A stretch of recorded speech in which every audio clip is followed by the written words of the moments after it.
Hello, everyone. This is Seth Nickinson, the Field Director for the Jamie Oliver Food Foundation. We're glad you've joined us again for this reenactment of our October 26th webinar about flavored milk. We're really pleased and grateful to have with us once again Margaret Read, who is a research associate at the Yale Rudd Center for Food Policy and Obesity. Margaret's going to present some slides about why flavored milk is in schools and the impact it has on children, and then we will replay some questions that were asked the first time around. Margaret, thanks so much for being here, and the floor is yours. Great. Thanks so much, Seth. What I'm going to talk to you over the next few minutes is some information that you will be able to provide your food service director, principals, teachers, other parents, and essentially kind of these are information that you can kind of use as rebuttals to comments that you frequently hear kind of in the to keep or take out flavored milk within schools. So one of the comments that you hear from the dairy industry is if it's not flavored, they're not going to drink it. Well, what we know and we want people to be aware of is that flavored milk is not permitted in any state as a part of the WIC program. And the WIC stands for Women, Infant, and Children, and it's a federal program here in the U.S. That offers money for food and nutrition education. We also know that national data suggests that only 14% of preschool-age children drink flavored milk. So they're very limited in exposure to flavored milk, and so therefore they're drinking a lot less. And also we know from the literature is that very few children are exclusive flavored milk drinkers. So majority of kids out there are they exclusively drink plain milk or they drink plain and flavored, but there's very few out them that are solely drinking flavored milk. So all of this information begs the question, why offer flavored milk when the children enter school? Now, another thing that you'll hear is that they have to offer a variety of choices, and this is completely true. It's a federal rule as a part of the National School Lunch Program, and food service directors do have to offer a choice in milk. However, they can still fulfill this requirement by offering skim milk or 1% or 2% plain milk. So if they offer two of those three, then they'll fulfill that rule. Now, next slide, please.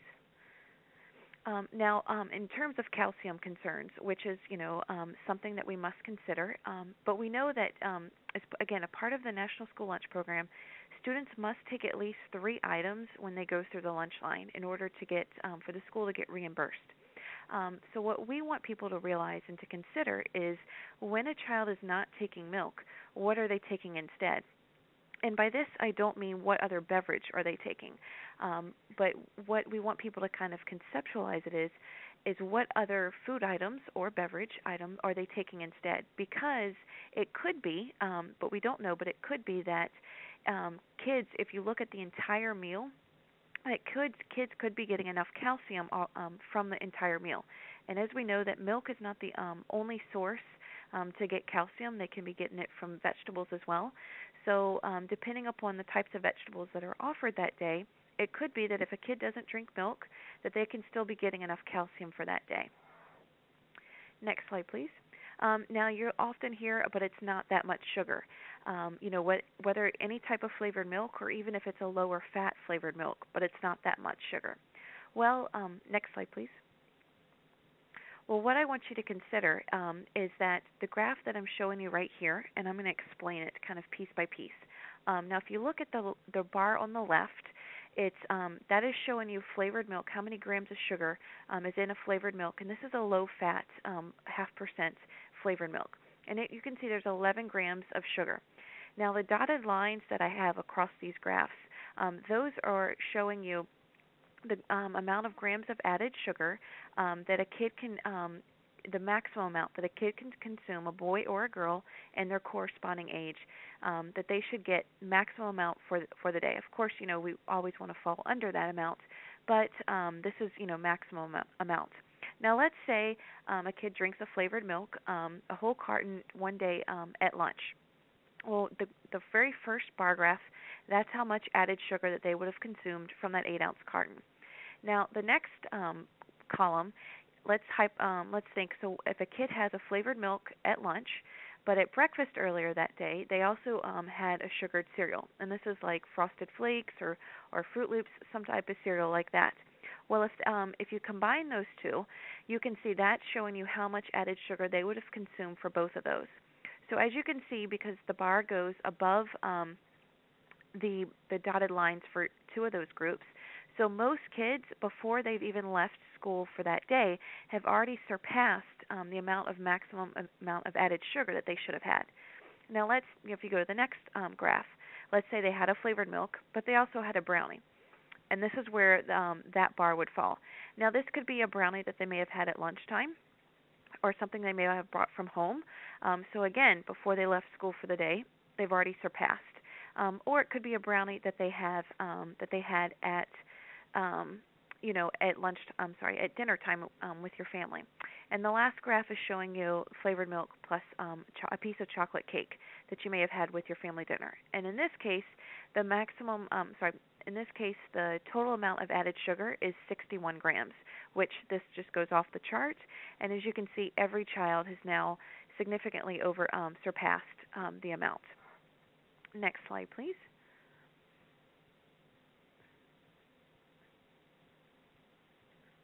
Okay, so now what I'm going to talk to you about is sugar savings. So if you take a chocolate milk, and again, this is using a 0.5% low-fat chocolate milk. We know that the added sugar is 2.25 teaspoons of sugar. Now, if we were to take one child and follow them through a typical school year, so 180 days, and this is looking at if they only drink flavored milk at lunchtime only, and this is drinking the whole carton every day for those 180 days. We know that by the end of the school year, that child would have consumed 3.6 pounds of added sugar, which is also, when you look at it from a calorie standpoint, that's over 6,400 calories of sugar, which would equate a weight gain of 2 pounds per school year. And so from a public health perspective, this is a significant amount. And like I said, when you consider, this is just only coming from an 8-ounce carton, and this is only coming from one carton every day. And then also what you want to consider is at some schools across the country, some kids are drinking flavored milk at breakfast and also at lunch. And this is also, and then you also want to think of the other sources of added sugar that they could be having as well too. Now, of course, this is keeping all else things equal. But like I said, when they say it's not that much sugar, well, kind of when you look at these two things, perspectives from the graph before, and when you think of it, it's going to cause weight gain of 2 pounds per school year. It actually is a lot of sugar. And that's actually all I have to say. Oh, I'm sorry. And lastly, this is our website that you might want to check out if you haven't already. And also, we have another newly launched website that's called redspark.org. We will be changing our name soon just to reach a broader audience. But if you go to this redspark.org, you will be able to still access it. And, of course, there's my email address, and you can check us out. Thank you.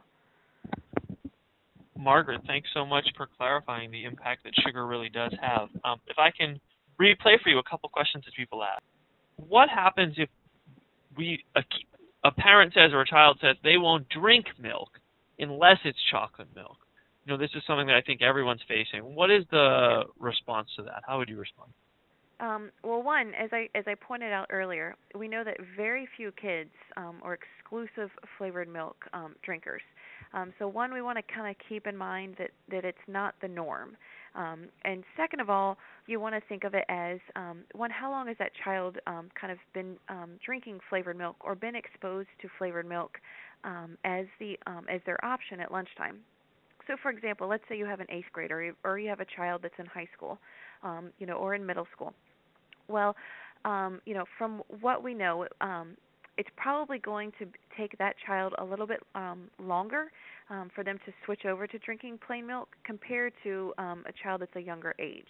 Now, also, you want to think about the way that you present it, and you also want to not give up just after one try, because we know that with fruits and vegetables, it takes at least 10 attempts to get a child to like that fruit or vegetable over time.